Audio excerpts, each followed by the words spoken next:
time to cut the nonsense. Let's talk MindSense. I'm your host, Meena J. मन की बातें तो होती रहेंगी. Keep watching MindSense. मैं हूँ आपकी host Sarita Chand. And at Studio Veg, we have a special guest with us joining Samir Panasa. Thank Hello. you. Yeah. Welcome to the show. Thank you. Looking very nice. Thank you. And so to begin with, Samir, tell us a little bit about yourself, where you're from, and your journey in Canada. I'm from Ludhiana, Punjab. I came here 1999. Okay. So I was 17 when I came here. I came here with my parents. We immigrated together as a family. Did you go to high school? So when you came at 17? Yeah, I did. So that was a big transition. Yeah, that's something we can talk about. So came here as a 17. It was a time in I think everyone's life where things are changing. You're experiencing something new. You're starting to kind of get that freedom, so you can start doing things by yourself. So that was the time that I actually came here. Came here into grade 11, and it was totally different things. I mean, we never even used to call it grade 11 at that time. From India, it's like which class you're in. Yeah. So there was a lot of change at that time. When I came here, first things that I noticed was it was hard to find the system, and I felt kind of in a new environment because everything's new culture, don't have much friends. People are kind of looking at you, okay, who's this guy? Kind of at that time was someone fresh off the boat. Yes. They used to say, right? Yeah. FOBs, and so just trying to understand the culture, trying to get things going. I struggled with, I remember still, with understanding the study system because in India it's very simple. Your things are laid out for you. You take this subject and you're good to go, right? So you're dependent on the school system. Whereas you had a lot of more choices over here. Yeah. You can take this, you can take that as elective, you need to take this is how much total, credits you need to have in the end. So understanding that at that time, it was like something so different. And I can relate to that because even coming from England, but I did my nursing here and trying to figure out how you do things, how you even register, it was so different. Exactly. Just even kind of figuring out the education system. Even having the concept of having counselors, it's not something we're used to or having it there. So to have it and to have them ask for help, it was not something that came natural to us. So when you're going to a counselor office, it was like a big deal, and you were trying to really grasp your mind around it. But that's what really helped at that time, though, because they knew that was the struggle that we were facing. So they would actually give out printouts. Okay, you can take this course. This should get you there. What are your interests in? But it was definitely, I can remember as a life. As a 17-year-old in Canada. and the biggest thing is that's a time I think in your life where you start making deep bonds with people. Yeah. So because you're learning, you're exploring yourself, you're trying to figure out who you are and what your journey will be. So at that time, generally, when you grow with people, those are people that become close to you. But when I came here, didn't know many people, didn't have much friends. So it took me a while to get to make friends slowly. And I've always been an introvert a little bit. So for me, it was a little bit even more challenging. So I kind of became, at that time I got introduced to computers, so I kind of became like, okay, let me just learn computers, and I used to just sit in a room and spend a lot of time on it. So like coming into grade 11 high school, so basically you only have kind of 2 years in high school to make friends or close. How was that? How were you able to get form friendships, or how was it, the difficulty? I mean, I faced even coming to college making those friendships. So one of the things is in India I got my education through convent school. In there back home it was a big deal because that primary language in convent school is English. They expect you to speak English when you're there you're speaking English. If you're not, you get in trouble. So when I came here, at that time I remember one of the mandatory things was to take ESL class. Doesn't matter what your English level is. Okay. So I was put in that class, but then I could speak proper English. And they were so surprised, like, you really landed from India yesterday? How can you speak English so well? I was like, well, we're used to it, right? I mean, I had probably an accent at that time. I still do, but that's probably not going to leave me. But that was, one of the things. So then I was put in with those group of people that barely speak any English. So then they were from all different parts of culture, and that's something that you're experiencing brand new. So At that time, I can remember you were making judgments very quick on people. What is that? Because it's a new environment. And people probably judged you, like you're kind of in between. So you're not with the Canadian, group that is born here. English is like primary language, and then you're put in with like people that are from India, and their primary language is Punjabi, but they're looking at you like, oh, he knows English. We're not gonna talk to him. And that was exactly the point. Yeah. I was like always the middle kid, right? Yeah. I couldn't not fitting really. in anywhere, not fitting in. Exactly. I couldn't Yeah. really hang out with people because I've always lived in a city. For me, and a lot of the people that I was dealing with at that time were literally out of villages. And that's when I realized there's actually a difference in education, different in because we never got exposed to that. So when I came here, so it was like for me, or they were like, okay, you were different. So it was hard for me to fit in that group. And when I would go in the people that are live from here, the actual people that are born here, they would be like, okay, this guy really doesn't understand what's going on. Because a lot of slangs, a lot of the things that they had at that time, I wouldn't catch them. I wouldn't catch the jokes. I wouldn't catch, the sarcasm. I didn't even understand what it was at that time. So those were the struggles at that time through high school. Yeah. So how did you kind of plug through those years? What helped? What helped really was actually the ESL program. I slowly started making friends out of it. I met a few people. I actually met one person that I'm still friends with right now. Okay. His name is Manik. So he was one of the guys that really, and he had come to Canada a year before me. Okay. So he helped me through a lot of things. Understanding, okay, electives, this is what you can do. So it took me a while, but once I've got one or two friends that were really helping me out, I remember still a teacher paired me with a Ukrainian guy. So first thing I was like, okay, Ukrainian, like what is it? I've never heard from it. Where are you from? And then obviously he hadn't heard about India. So we kind of bonded because he could speak decent English. Okay. And then that was a lot of cultural learning for me in that first year. Talking and actually, because they paired us together, so we were actually helping each other out. And then even we started spending lunch together. So started learning a different culture at that time, very early, and then actually being with them. So, understanding what is normal for them might not be normal for us, and vice versa. Yeah. So that really helped me going. So made a few friends, and then things changed from that point on. To be honest, Yeah. I was always still the outside person because you will never assimilate right away. Took us a while, but till then, that was happening. Do you still feel like the outside person? I try not to be. No, I think it's been 20 years, over 20 years now. So when you go in, I'm actually, the way my journey took, it's put me in a position where I can actually now connect to both the people that are born here. Yeah. I'm not, but still I can connect with them. I can understand them. I can see their struggle. I can see their part because I've been through that now. And then people that are coming fresh as well. That's one of the things that I will always keep with me, that I can understand that the first 2 or 3 years of their life is always something that's going to be struggle, because you're always trying to put your feet on two different boats, right? Yeah. You kind of It's think, true. okay, from India, I used to be good there, I used to have friends, so you have that life. I was And then- the popular kid. Exactly. Or even if you're elder, I used to have a good work, I used to have a good home. Here I'm starting from the Yeah. bottom, Even right? for you, So I've been through it, I've went through it. It's always something that I'll keep it close to my heart, that journey. And that's where I can relate from people that are coming now over here as well. So Samir, I want to ask you a question. So a little bit about your childhood. I know you mentioned that you migrated to Canada with your family. Growing up as a child, did you want to leave India, like go abroad? Do you think that was something that you would want to do? See, my dad tried to come to US was his original plan, because my uncle, his younger brother, has been in US for over 40 years now. So they always wanted to do something together. So that was something that I know my dad always tried.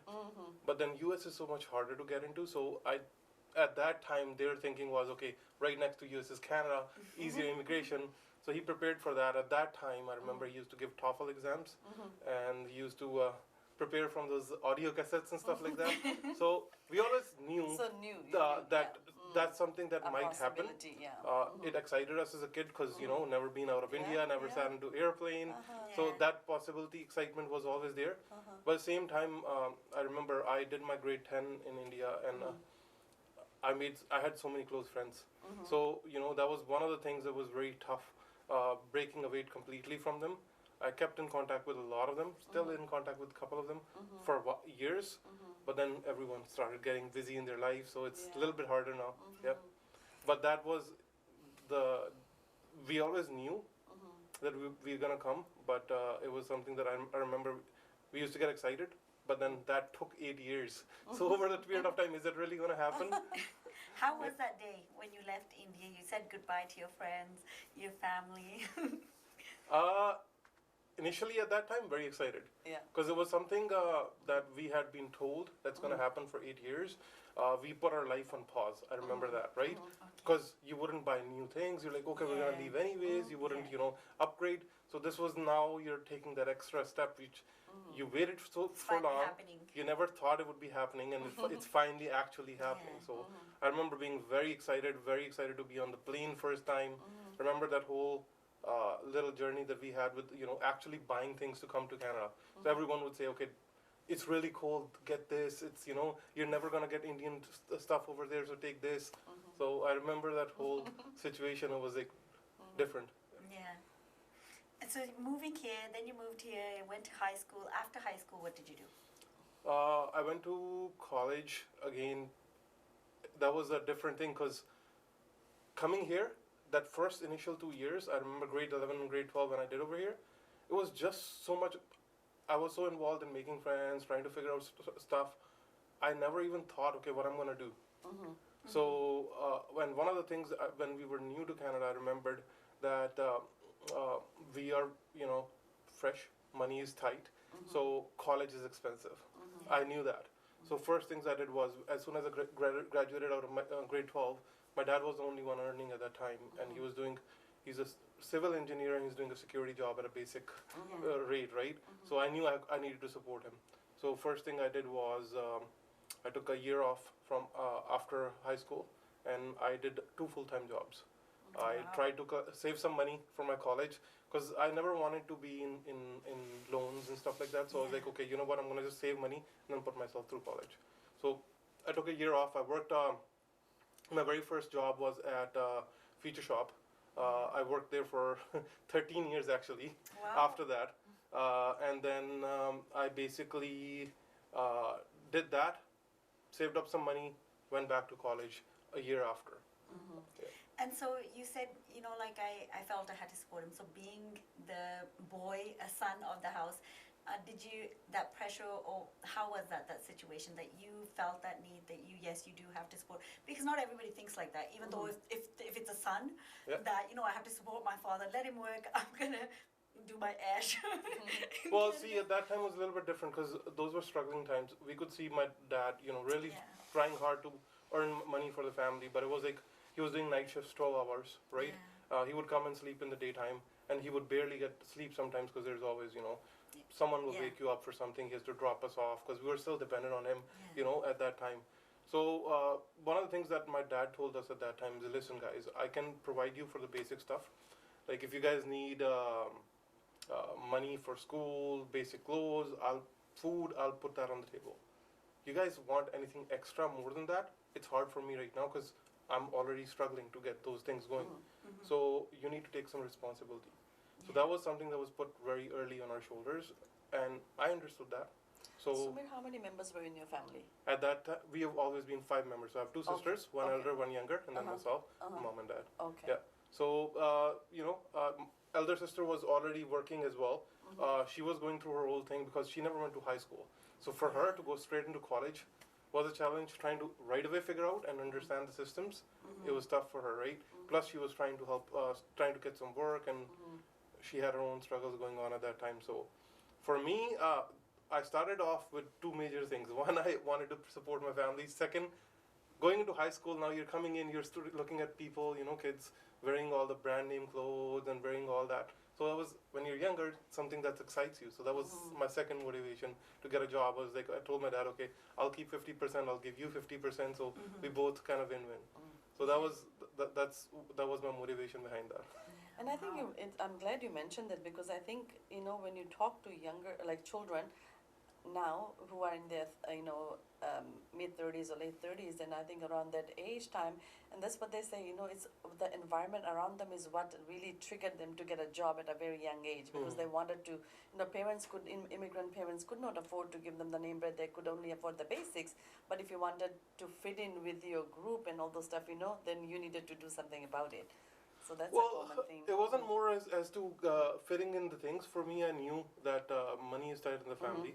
I knew that if I need to do anything extra to support myself, even to go to college, you're gonna need new clothes, you're gonna need books, you're gonna need money for food, all that stuff.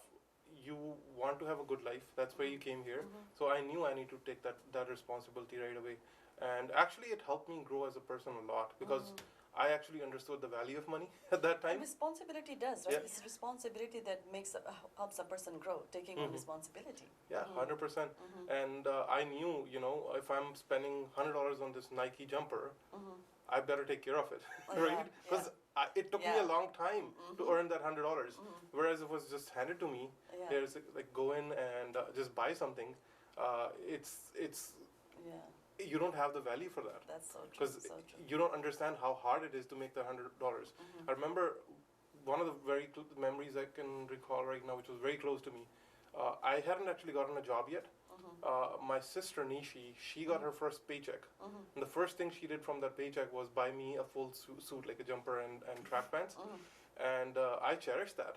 I cherished that because it was the first Nike branded, I think it was, that I had bought. I took care of it, I always made sure when I'm wearing it, I'm being extra special, so I'm not ruining it. So it was something that those are the things that actually you get to cherish for a long time. And I think I'm glad we're having these conversations, because a lot of immigration happens from India to Canada, and most of the people face that. Is not, I would say majority of the people don't come with fully loaded money that they can afford the lifestyle in Canada, and not to mention even Canadians at this day and age is already, the inflation is so high. Exactly. Even it's hard for us to afford the lifestyle that we had 3 years ago. To sustain that is already getting difficult, so let alone people coming into this day and age to with families and to start living, and it's unimaginable for me. Yeah. It is, and coming fast forwarding to the future right now, I own an immigration company with my wife. So one of the things that we always discuss is the struggles we both did. As something we always carry with ourselves. So when we're dealing with people, we always give them that respect. We always try to guide them. Okay, these are the struggles you're gonna face. They might not understand what we're saying, but I'll always try to guide them, because you have to sometimes go through those things in life to understand. But a lot of our clients come back and say, you know what, Paji, you were telling me this, it actually made total sense to me now. I can understand what you were saying. And I appreciate at that time you were trying to give that advice to us. That the first couple of years, my always advice is first couple of years, struggle. Do not think that, you came from here and then you're starting, I have done jobs where I've mopped people's floor when I came here. At that time you have that ego that, Equal the pride, right? So I can't even imagine, like, for example, you talked about that as a civil engineer, but if you have the pride, you had gone through your education system, you achieved this education, you are working as an engineer in your country, and you come here and you need to go overnight, do security at minimum wage. That speaks volumes. I remember, going through those things when I got my first job. Someone asked me to mop the floor in a warehouse, right? The very first time I did it, and I was crying because what, did I come to Canada to mop floors here, right? And slowly over a period of time, as my progression went, I actually ended up becoming general manager of one of the future shops. Slowly over the period of time, I understood. Okay, this is my job. That's all it is. So if a kid comes in and makes a mess, I would be the first one grabbing a mop and cleaning it up. I don't care, I'm a general manager. That's the mentality that changes slowly over time, right? Yeah. So and that's the kind of struggle that I'm talking about, because those are the mentality that we're brought up in back home, that these are things people do which are lower level. You shouldn't be doing it because it's going to hurt your pride if you're doing it. Yeah, exactly, right? And when you grow as a person, you change, you understand, no, it's just a job. Do it, take pride in it, because you're taking pride in what you're doing. Yeah, so either you take pride in yourself or you take pride in what you're doing. If you have to Exactly. find that balance, then you can progress. Like you said, you from enter your first job as future shop, and then you became the general manager. So there is so much progress too. But you have to start, we have to start at the bottom. Yeah. And also like the willingness to adapt, having that Yeah. mindset, right? Being willing and becoming a success. I mean, like looking at you today, you're an entrepreneur, you have 2 businesses. And like you said, so I just want to go back to your first business, your immigration. Having the understanding, because we all know immigration is a hot topic right now. I mean, obviously it's changed from when you came. There's a lot of students that come on their own, a lot of young students, older students, work permits, and a lot of immigration places, or some, you hear stories where they do not do an honest job, or they don't lead you the right way. So it's scary because they go to immigration for that advice. But knowing somebody that's been through that struggle, having that genuine to help other people, especially immigrants, because you understand that. So tell us how you got started in that, and kind of how that goes, the people you deal with, maybe the barriers of what they face, what you face doing that. So, starting immigration, actually, What is it called, your immigration? just immigration services. Okay. So I was not the one who was introduced in it. It's all thanks to my wife. Oh, yeah. She's the immigration consultant, Yeah. and I'm generally the one who's generally helping her with service. How it went around was she had a background of doing that for last about 8 years now. Okay. She took her, while I was working as a manager for Staples. And while I was working, I encouraged her to do the course because she was doing it, but she wasn't licensed. So she went to school for 2 years. She did her full course. Then she challenged the exam and got her license. Yeah. We didn't have any plan to do to open a business at that time. It was more like, okay, might as well. She's always interested in learning and studying. So that was one of her motivations behind it. In the meanwhile, I got injured. I fell and I tore my ACL in my knee, and I was bedridden for almost a year and a half, 2 years till I got my surgery done. Yeah. So those were tough times because you're stuck at home. You can't do much. You're mostly in isolation because wife would go to work. Yeah. So at that time, kind of, you can say, fate made it happen that we were like, okay, you're good at bookworking. You've done your license. I've got not much to do right now.